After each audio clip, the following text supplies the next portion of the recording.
पिछले 3 दशक से चूरू की राजनीति में सिरमौर रहे, अनवरत लगातार चुनाव की वैतरणी पार करने के एक्सपर्ट माने जाने वाले वर्तमान नेता प्रतिपक्ष राजेंद्र राठौड़, जो इस बार के विधानसभा चुनाव में 2008 की पुनरावृत्ति करते हुए उन्होंने चूरू की राजनीति में अपने जीवन में विरोधियों की लाइन काटने के बजाय अपनी स्वयं की लाइन को इतना लंबा खींच दिया कि 35 वर्ष के लंबे समय में भी कांग्रेस के उनके प्रतिद्वंदी आज तक उस लाइन को छू नहीं पाए हैं।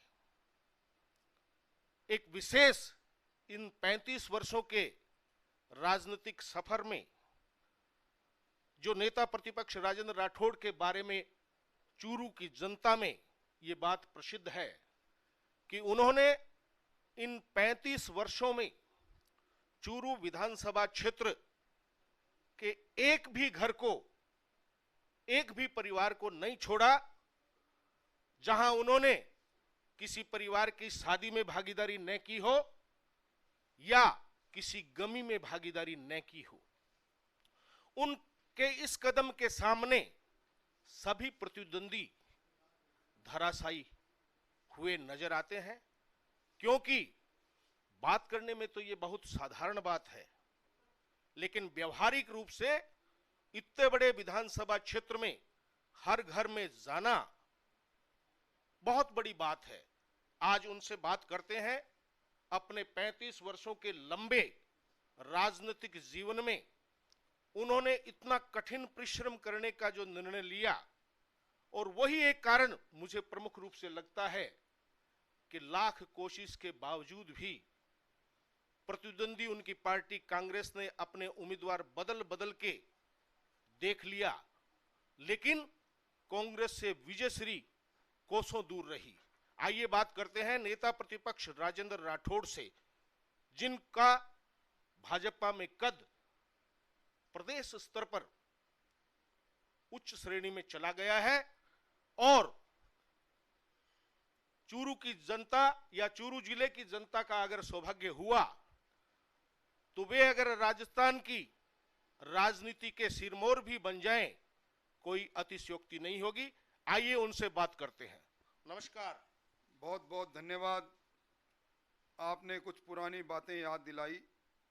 निश्चित तौर पर अपने राजनीतिक सफर को जब मैं देखता हूं, इसी चूरू के जनपद में नारे लगते थे, कभी राजू भैया आया है, नई रोशनी लाया है। राजू भैया से राजेंद्र हुआ, राजेंद्र से राजेंद्र भाई साहब हुआ, राजेंद्र भाई साहब से राजेंद्र काका हुआ, और अब राजेंद्र ताऊ तक की भूमिका में इस चूरू ने अलग अलग समय में राजनीति के अंदर बदलाव की धाराएं बदलती रही।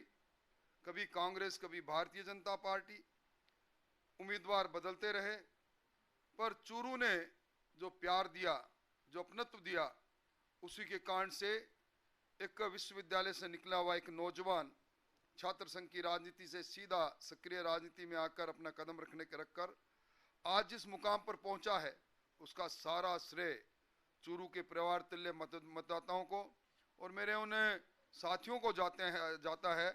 कठिन से कठिनतम समय के अंदर जिनका प्यार मिलता रहा, अपनत्व मिलता रहा, और इस बार एक चुनौती की सीट पर 2008 के बाद फिर दोबारा तारानगर की उसी धरा पर जा रहा हूं, जहां सपने बेच बेच कर हमेशा पीने का पानी, नहर का पानी की बात को कहकर जो कोई भी आया, कांग्रेस की बात, और कांग्रेस ने चुनावी वैतरणी जरूर पार की, पर आज भी तारानगर वहीं ठहरा हुआ है, वहीं सिसक रहा है।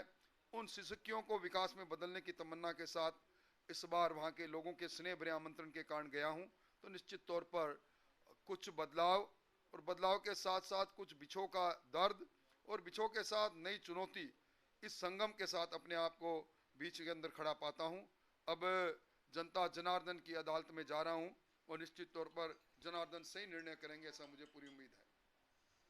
आप तारानगर इस बार जा रहे हैं, जबकि प्रदेश कांग्रेस कमेटी के अध्यक्ष गोविंद डोटासरा पिछले लंबे समय से ये बात कह रहे थे कि राजेंद्र राठौड़ इस बार चूरू से चुनाव नहीं लड़ेंगे।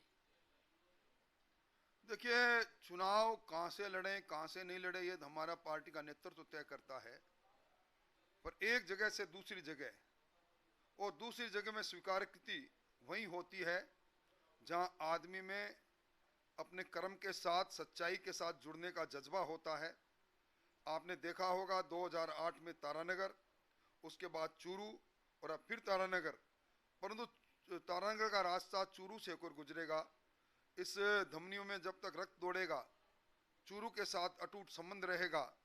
जीवन के अंतिम समय के अंदर, अंतिम कार्यकाल में भी चूरू ही मेरे दिलों में धड़कता रहेगा, इसको कभी मैं भूल नहीं पाऊंगा।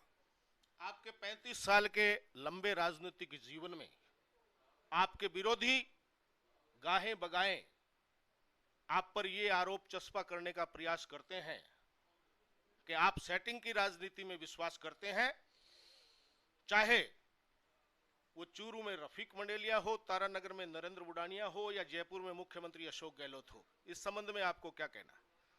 मैं गेटिंग की राजनीति करता हूं, सेटिंग की राजनीति नहीं, और गेटिंग की राजनीति करता हूं। भारतीय जनता पार्टी उस चीज को प्राप्त करे जिस ध्येय के साथ पार्टी की जो तमन्ना है, पार्टी के जो रीति नीति दर्शन है, उसी मुकाम पर चलते चलते मैं गेटिंग की बात करता हूं और गेटिंग करता रहा हूं। इसलिए सेटिंग की राजनीति करने वाले जब कभी भी सामने आए वो धराशायी होते चले गए। टिकटों के निर्धारण के बाद जब आप चूरू आए तो अपने आवास पर आयोजित स्वागत समारोह में आपने चूरू के प्रत्याशी हरलाल सारण को अपना छोटा भाई लक्ष्मण की संज्ञा दी, लेकिन जब टिकटों की घोषणा हुई आप नहीं आए थे।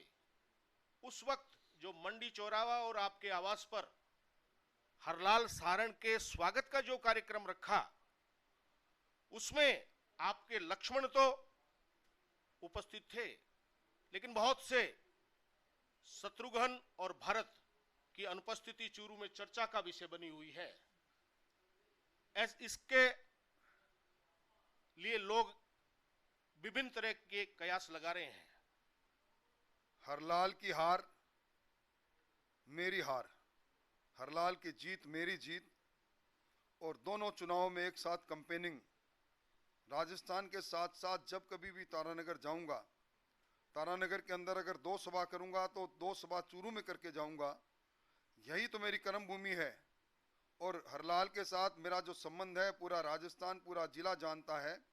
मेरे को जो मानते हैं, मेरे को जो जानते हैं, वो हरलाल को भी मानते हैं।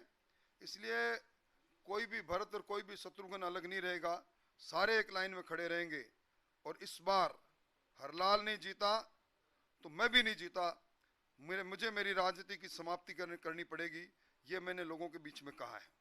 आप बहुत चतुर राजनीतिज्ञ हैं, लेकिन ये बात तो कटु सत्य है कि हरलाल जी के स्वागत कार्यक्रम में 3 इस चूरू में भारतीय जनता पार्टी के पूर्व सभापति विराजमान हैं। रतननगर में वर्तमान में भी नगरपालिका मंडल में भाजपा का बोर्ड है। 2 या 3 से ज्यादा पार्षद वहां उपस्थित नहीं थे, कोई भी सभापति उपस्थित नहीं था। ये क्या इंगित करता है? ऐसा कोई कार्यक्रम अगर आयोजित होता, प्रयोजित होता तो निश्चित तौर पर सभी उपस्थित होंगे। और मैं आपको जिस दिन हरलाल का नामांकन होगा उस दिन सबसे आगे सभापतियों के, पूर्व सभापतियों की श्रृंखला भी चलेगी और वर्तमान सभापति भी चलेगी। ये आपको, मैं जनता को आपके इस चैनल के माध्यम से विश्वास दिलाता हूँ। ये बात बिल्कुल आपकी अक्षर से सत्य है कि जब आप उपस्थित होंगे तो सभी उपस्थित होंगे, लेकिन आपको तो तारानगर से चुनाव लड़ना है, तो लगातार तो यहाँ उपस्थित रह नहीं सकते, फिर क्या होगा? मैं लगातार यहीं रहूंगा। तारानगर के जनता ने मुझे कहा है कि वो जनता चुनाव लड़ेगी। तारानगर में जाकर उनसे मैं चर्चा कर रहा हूं, बात कर रहा हूं। यहाँ भी श्रृंखला लगी हुई है। मेरे को सब ने कहा है कि तारानगर के अंदर आपको एक बार आने की जरूरत है, नामांकन पत्र भी भरने की जरूरत है, उसके बाद सारी जनता लड़ेगी। और मैं इसलिए वहां की लड़ाई जनता की लड़ाई है, यहाँ की लड़ाई मेरी लड़ाई है। आपने अत्यधिक व्यस्तता के बावजूद हमसे बात करने के लिए समय दिया, आपका बहुत बहुत आभार, धन्यवाद। बहुत बहुत धन्यवाद। बहुत इम्पोर्टेंट बात है।